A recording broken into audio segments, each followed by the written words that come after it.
Boa noite, meus amigos. Mais uma vez, Leandro Mello aqui com vocês desse programa chamado Espiritismo na Humanidade, neste canal, melhor dizendo. E hoje eu trago uma reflexão para vocês sobre a visão de Eurípides Barçanufo. Mas claro, antes nós vamos saber quem foi Eurípides. E eu pontuei algumas coisas aqui para falar para vocês. Bom, Eurípides nasceu em 1º de maio de 1880 em Sacramento, Minas Gerais. Ele foi um educador, político, jornalista e um médium brasileiro, um dos expoentes e pioneiros do espiritismo no país. Ele ficou notório principalmente por sua atividade na educação brasileira e no tratamento espiritual. Fundou o primeiro colégio espírita do país, o Colégio Allan Kardec, que disponibilizou educação gratuita para milhares de pobres e órfãos. Ele nasceu num berço católico. Foi o terceiro de 15 filhos de Hermógenes Ernesto Araújo e Jerônima Pereira de Almeida, chamada também de Dona Meca. Antes da conversão do espiritismo, parentes de Eurípides realizavam sessões mediúnicas na fazenda Santa Maria, distante 14 quilômetros do centro de Sacramento.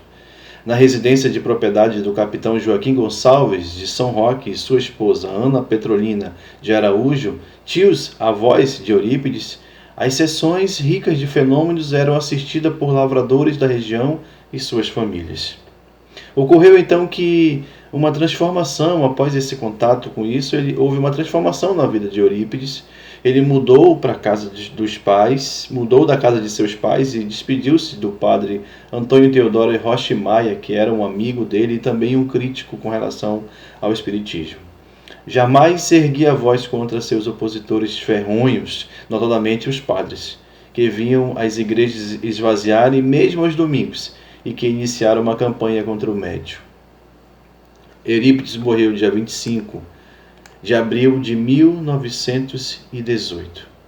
Mas o que é importante nisso é um evento que aconteceu com Eurípides, que algumas pessoas dizem que foi um sonho, outras dizem que foi uma visão de Eurípides Barçanufo. Eu vou ler essa visão, você preste bem atenção para depois nós comentarmos sobre ela. E diz assim: Eurípides Barçanufo, um médium, responsável pela cura de milhares de pessoas em Sacramento, Minas Gerais. Certa noite, viu a si próprio em prodigiosa volitação. Enquanto o espírito voava pelo espaço afora em admirável fenômeno de desdobramento, subindo sempre, até que se reconheceu em campina verdejante. Neste momento, avistou um homem que meditava, envolvido por doce luz. E num deslumbramento de júbilo, reconheceu-se na presença do Cristo. Baixou a cabeça, esmagado pela honra imprevista, e ficou em silêncio, sentindo-se como intruso, incapaz de voltar ou seguir adiante. Recordou as lições do cristianismo, os templos do mundo, as homenagens prestadas ao Senhor na literatura e nas artes, e a mensagem dele a ecoar entre os homens no curso de quase 20 séculos. Ofuscado pela grandeza do momento, começou a chorar. Grossas lágrimas banhavam-lhe o rosto. Quando adquiriu coragem e ergueu os olhos humildemente, Eurípides Barçanufo viu que Jesus também chorava e desejou fazer algo que pudesse confortá-lo. Recordou, no entanto, os tormentos do Cristo a se perpetuarem nas criaturas que até hoje na terra lhe atiram incompreensão e sacárnio. Nessa linha de pensamento não se conteve. Abriu a boca e falou suplicante: Senhor, por que choras? Jesus, interpelado por Eurípides, não respondeu.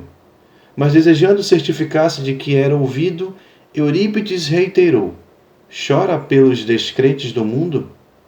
Enlevado, o missionário do sacramento notou que o Cristo lhe correspondia agora ao olhar. E, após um instante de atenção, respondeu em voz dulcíssima: Não, meu filho. Não choro pelos descrentes do mundo, aos quais devemos amor. Choro por todos os que conhecem o Evangelho, mas não cumprem. Ao acordar, desde aquele dia, sem comunicar a ninguém a divina revelação que lhe vibrava na consciência, Eurípides entregou-se aos necessitados e aos doentes, servindo-os até a morte. Pois bem, meu amigo, Essa é a visão de Eurípides. Um Cristo que chora por conta dos muitos que conhecem o seu Evangelho, mas não cumprem. Eu confesso para vocês que eu faço parte dessas lágrimas do Cristo. Porque muito do seu Evangelho eu não cumpro. Eu luto para cumprir uma pequena parte. Eu posso dizer que isso é dado o meu adiantamento nesta vida, neste mundo de provas e expiações.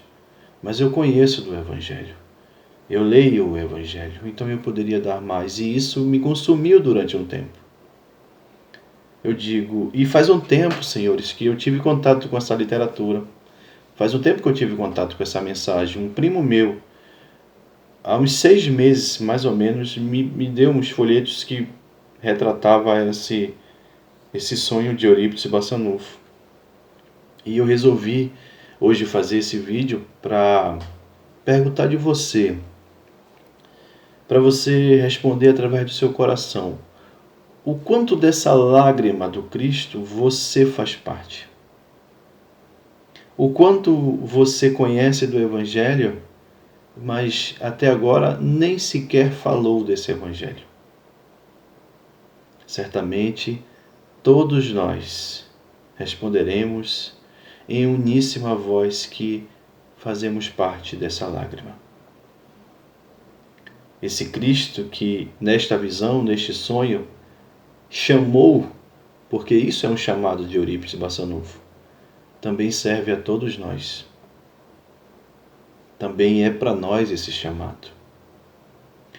O Evangelho, segundo o Espiritismo, em algum momento, em algum lugar, não me lembro, não me recordo agora, ele fala que 2 semanas de Evangelho é o suficiente para você já ter alguma coisa para falar para alguém. Então, onde nós estamos e o que estamos fazendo para não estar disposto para quando alguém precisa ouvir desse Cristo? Você tem conversado com as pessoas? Tem observado nas pessoas? Tem tentado passar para essas pessoas esse Cristo que você conheceu, mais fácil de se entender através da doutrina espírita? Perguntas e mais perguntas. Meus amigos, eu me pergunto todo dia como eu posso fazer mais. Esses vídeos que faço agora, junto com o Carlos, é uma maneira que eu tenho de falar desse Cristo e de inflar no coração de cada um de vocês o desejo de conhecer ainda mais. Porque quando você busca esse Cristo, quando você busca Deus, você consegue entender quais são os propósitos deles na nossa vida. Qual o caminho que eles querem que nós percorremos. E isso é muito importante porque os nossos irmãos evangélicos sempre dizem uma coisa, uma frase que é salvamento, salvação. Mas eu tenho estudado, eu tenho lido e tenho percebido que a salvação sem conhecer o Salvador, na sua essência, na sua particularidade, não chega. Não dá para conhecer e ter fé em alguém se você não conhece. Fé pressupõe fidelidade, fidelidade pressupõe relacionamento. Então eu preciso ter relacionamento com Ele para que eu possa entender o que Ele quer de mim. Ver o mundo como anda, ver as nossas dificuldades, as pessoas indo, parentes próximos. O mundo está aprendendo a duras penas como buscá-lo. Eu pergunto de você, como você tem feito o trabalho do Cristo? Como você tem tentado continuar? Pensa nisso, meu irmão. Pensa nisso e procura ali mesmo, no teu núcleo, no teu meio, na tua parentela, como tu vai falar desse Cristo. Fica com Deus, meu irmão. Fica com Deus, um bom resto de sábado, um bom início de semana.